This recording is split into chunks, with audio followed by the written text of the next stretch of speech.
Hiya, so this is a short video tutorial on Yawning All Morning by Sarah Watts. This is the first solo piece from the Piano Prep Test book 2025 onwards. This is a lovely piece and there's a lot to enjoy in it. There's lots of articulation and dynamic contrast, and there's even a nice tempo change towards the end with an instruction to yawn and also snore. Well, I'm not going to snore, but you can if you want to. Right, here we go. This is how it sounds, and then I'll be breaking it down for you hands separately. Here we go.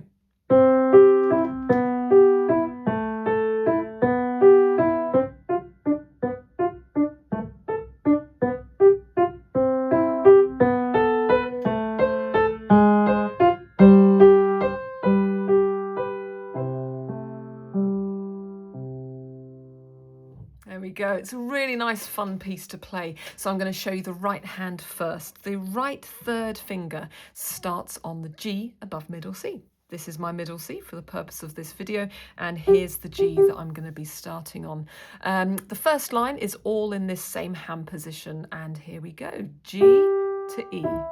Same thing again in bar 2, G, E, and I'm connecting my notes as best I can because there's that slur, that legato line underneath them. Then in bar 3, A to E, little lift there with the wrist to help create definition, G to E. Okay, on to line 2. I need to change hand position because the finger number 3 is needed for the F, and this time we're going to be playing the notes staccato all the way through this second line. We go F, D, and then again F, D, and then in bar 7, A to D, and then bar 8, G to F.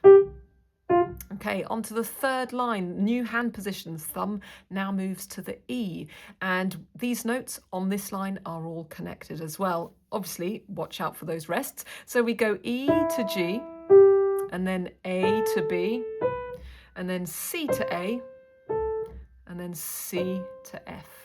Okay, on to the last line now, and you can connect all of these notes. I mean, there's no instruction to, but I think it would sound quite nice with these legato, certainly not staccato. So we've got C, G, C, and then B, F, B, and then we have a chord to finish, which is E and C. Okay, and that's going to be held for 6 beats there. Right, let's have a look at the left hand. The left thumb is going to start on C, middle C, and we've got some consecutive notes, next door neighbour notes to start. We're starting on a C, then we move to a B for 3 beats, then an A for 3 beats, back to a B, and then line 2 is all staccato. C, B, A, and B. They're all actually the same notes, aren't they? But just different note lengths and different articulation. Line 3 then, it starts the same as line 1, but watch out in the last bar of line 3, bar 12. We're going to a black note. We're going to be playing G sharp, so just be mindful of that as we approach it. We've got C, then B, then A, then here's our G sharp. 1 beat only, so you can press it and then lift it off after 1 beat.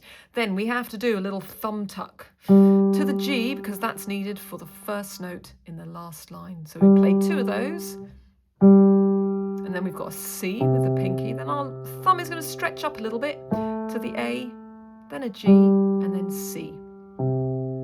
Okay, so we've gone through the notes, some of the rhythm. Let's talk about the character and mood. We can see it's called Yawning All Morning, and we can also see it says dreamy. So in our playing, we have to be imagining both of those things. Dynamics and articulation are absolutely crucial here, as is the tempo change at the end. We'll talk about in a second. Right, so the loudest part of this piece is where it says MF. Starts mezzo forte, moderately loud at the beginning. And then we come back to mezzo forte on this last line, but only at the start of that last line. We've got some piano playing here on line 2. All this staccato is piano, quiet. And then when we get to line 3, we start piano, but then we've got a gradual crescendo, an increase of volume all the way through that line. And then that MF is the loudest part of the piece there. At the end, we have a very gradual diminuendo, a gradual reducing of volume back down to our piano here. So that's the dynamics. In terms of articulation, what that means is legato, staccato, and anything else, accents, for example, but there aren't any in this piece. So just watch out for these curved lines. That's the legato instruction there. And also staccato, we can see that, these little dots here. And also, yes, this tempo change at the end. This is really interesting because I think this really connects in with that, you know, tiredness that we're trying to emulate, I suppose, or paint a picture of, what with the title and dreamy. And it's like maybe we've become quite energetic for a bit in the morning, and then it's like, oh goodness, time for a sit down, time for a cup of tea and maybe a little nap as we get towards the end of the piece. Okay, well, hope that helps. Take care. See you soon.